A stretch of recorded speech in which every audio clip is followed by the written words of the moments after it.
So this is the sourdough that I took out of the fridge, and it's about 300 mils of sourdough mixture, which will be 50 grams of wholemeal flour, 50 grams of plain flour, the 100 mils or grams from the previous sourdough starter mix, and then 100 mils of water. So that makes up 3 separate parts of 100 mils equaling 300 mils.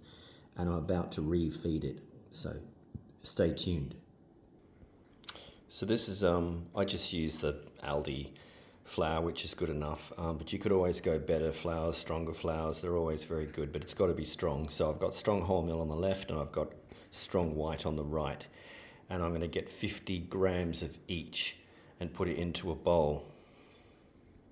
So 50 of the wholemeal, and I'm going to put 50 of the white in a moment.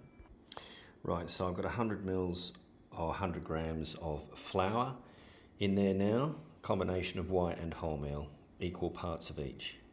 So I'm just going to get put 100 mils of water in. I tend to put lukewarm in, and lukewarm is basically 25 mils of hot water, like from the kettle, and 75 mils of just tap water, cold water. So, and that tends to make a really good temperature of the water to put in.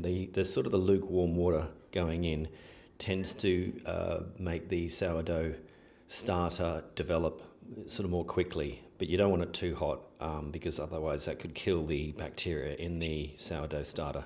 So I'm going to put 100 mils of this water into the bowl with the flour in it. So I've now got the 200 grams total of sourdough starter, and the only other thing I need to add now is 100 grams of the sourdough starter that I took from the fridge, which I'll put back into the bowl. I tend to give it a bit of a stir first, just so that it's evenly got the flour and the water inside the starter before I put it into the bowl itself. Right, so I've just added the sourdough starter in, as you can see on the top there, and that's totaling 300 grams exactly, and I'm about to then mix that with a whisk. So basically I'm just going to mix that up, and you need to whisk it enough so that it's kind of pretty even. It'll be fairly sort of gooey and mucky, but the trick is to make sure that the 3 different parts, the sourdough starter, the water and the flour, is all mixed pretty evenly throughout. And maybe just do this for about half a minute, and then that's about it. And then just kind of get rid of the starter on the whisk, and then that is going to go into another jar. So I tend to get a clean jar out. This is about probably 700 mils jar. It needs to be big enough so that by the time you put the starter in, it's about 1/3 of the way up the jar, because you need to leave it room to sort of grow a little bit, even though you're going to be storing it out in the open for no longer than 24 hours or in the fridge. I'll explain that that bit of it later. So don't use the jar that you just got the starter from, that you're using to refeed. Get a brand new one. It's always best to do that. So I'm just going to get the starter out of the bowl and put it into the jar. Get as much out of the bowl as possible. Pour it in. Make sure it doesn't sort of touch the sides if possible. And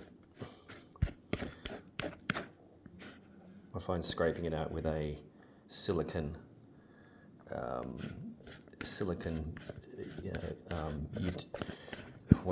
utensil is probably the easiest thing to do.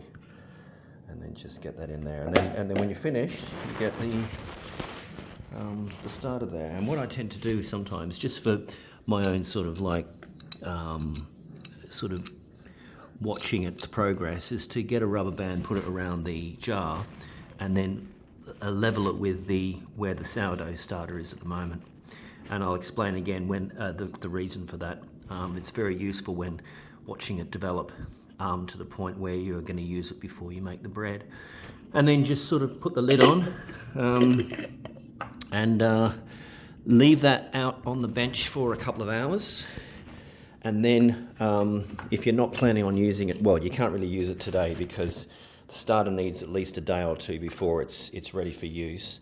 But after a couple of hours on the bench with the lid not tightly closed, but just kind of, reasonably closed, you then put it in the fridge, and then you can leave it in the fridge for up to sort of 5-6 days before refeeding it. But if you're going to leave it out on the bench all the time, you need to refeed it pretty much every 24 hours max, sometimes even twice a day. But that's probably a little bit over the top and not that necessary.